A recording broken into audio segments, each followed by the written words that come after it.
కాకినాడ జిల్లా తునిలో అసాంఘిక కార్యకలాపాలను అడ్డుకోవాలని అల్లిపుడి గ్రామస్తులు అధికారులకు ఫిర్యాదు చేశారు.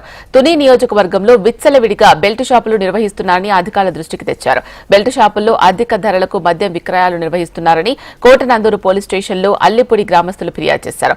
బెల్ట్ షాపులపై చర్యలు తీసుకోవాలని ఎక్సైజ్ అధికారులకు విన్నవించారు. ఈ నెల 14న జాతర పేరుతో జరిగే గుండాట, కోడిపందాలు అడ్డుకోవాలని పోలీసులను అల్లిపుడి గ్రామస్తులు కోరారు.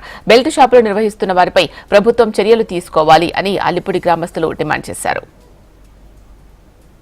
2వ తారీఖు నుంచి అల్లిపుడి గ్రామంలో అనధికారికంగా ఒక మద్యం దుకాణాన్ని ఏర్పాటు చేసి వాళ్ళకి ఇష్టానురీతిగా అక్కడ మద్యం అమ్మకాలు కొనసాగిస్తున్నారు.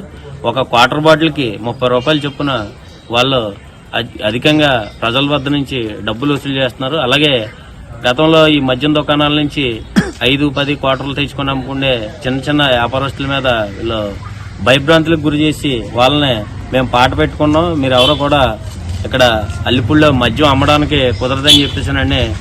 24 గంటల్లో మద్యం అమ్మడం వల్ల వాళ్ళంతా కూడా అక్కడ ఆ ఏరియాలో ఉండే ఆడవాళ్ళు, తర్వాత ఆ ఏరియాలో సంచరించే వాళ్ళందరూ కూడా చాలా ఇబ్బందులు పడవలసిన పరిస్థితులు చూడాల్సి వస్తుంది.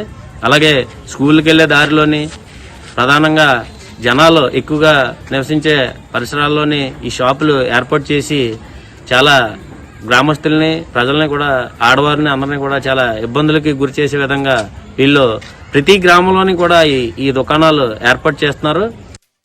మొన్న 2వ తారీఖు నుంచి అల్లిపుడి గ్రామంలో